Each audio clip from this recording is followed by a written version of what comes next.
தமிழ்நாட்டில் அடுத்த 4 நாட்களுக்கு வெப்ப அலை வீசும் என்று வானிலை ஆய்வு மையம் தெரிவித்துள்ளது.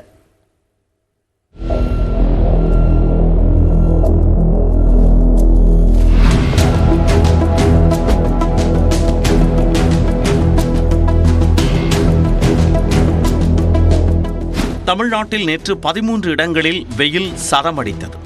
அதிகபட்சமாக ஈரோடு மாவட்டத்தில் 107.6 டிகிரி ஃபாரன்ஹீட்டாக வெப்பம் பதிவானது.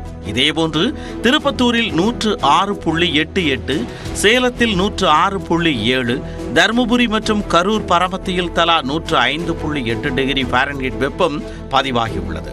திருத்தணி, வேலூர், நாமக்கல் மற்றும் திருச்சியில் 104 டிகிரி ஃபாரன்ஹீட்டை தாண்டியது.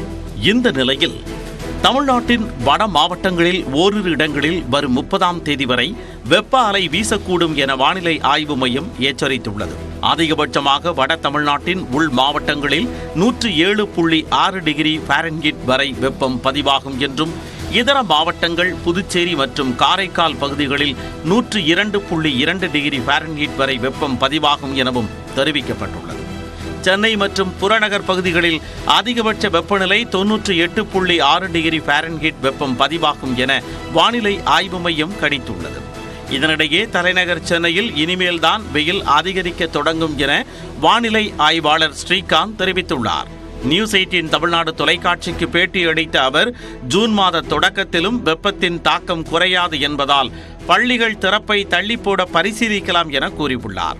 கடலோர தமிழகம், வட தமிழகம், வேலூர், திருத்தணி போன்ற அந்த பகுதிகளையும் பார்த்தீங்கன்னா வெயிலின் தாக்கம் ஜூன் 15ஆம் தேதி வரைக்கும் இருக்கக்கூடிய சூழல் இருக்கும். ஸோ இதை மனசில் எடுத்துட்டு மேபி ஸ்கூல் ஜூன் 15ஆம் தேதி வரைக்கும் திறக்காமல் இருந்தால் ஓரளவுக்கு நல்லாயிருக்கும் நான் நினைக்கிறேன். இதேபோன்று வேலூர், ராணிப்பேட்டை, திருவள்ளூர், காஞ்சிபுரம், ஈரோடு, சேலம், நாமக்கல், திருச்சி, கரூர் ஆகிய 9 மாவட்டங்களில் மே 1ஆம் தேதி முதல் 4ஆம் தேதி வரை வெப்ப அலை வீசக்கூடும் என்று வானிலை ஆர்வலர் பிரதீப் ஜான் தெரிவித்துள்ளார். தமிழகத்தில் வெப்பம் அதிகரித்து வரும் நிலையில் தொழிலாளர்களுக்கு தேவையான வசதிகளை செய்து தருமாறு தொழிலக பாதுகாப்பு மற்றும் சுகாதார இயக்கம் அறிவுறுத்தியுள்ளது. அதன்படி பணிகளை காலையிலேயே விரைவாக தொடங்கி மதியம் இடைவேளை விட்டு பின்னர் மாலையில் வெயில் குறைந்த பிறகு பணிகளை தொடங்க ஆலோசனை வழங்கியுள்ளது. மேலும் பணியிடங்களில் போதுமான குடிநீர், நிழற்கூடங்கள் மற்றும் முதல் உதவி வசதி ஏற்பாடு செய்திடவும், தொழிலாளர்கள் சுழற்சி முறையில் பணியாற்றும் வகையில் ஏற்பாடுகள் செய்திடவும் அறிவுரை வழங்கியுள்ளது.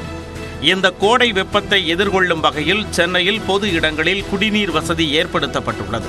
சென்னை மாநகராட்சி சார்பில் 188 இடங்களில் மண்பானை மற்றும் கேன்கள் குடிநீர் வழங்க ஏற்பாடு செய்யப்பட்டுள்ளது. இதனிடையே அதிமுக சார்பில் சேலம் சூரமங்கலத்தில் அமைக்கப்பட்ட நீர்மோர் பந்தலை அக்கட்சியின் பொதுச் செயலாளர் எடப்பாடி பழனிசாமி திறந்து வைத்தார். இதேபோன்று தமிழ்நாட்டில் பல இடங்களிலும் அரசியல் கட்சிகள், தொண்டு நிறுவனங்கள் சார்பில் தண்ணீர் பந்தல் அமைக்கப்பட்டுள்ளது.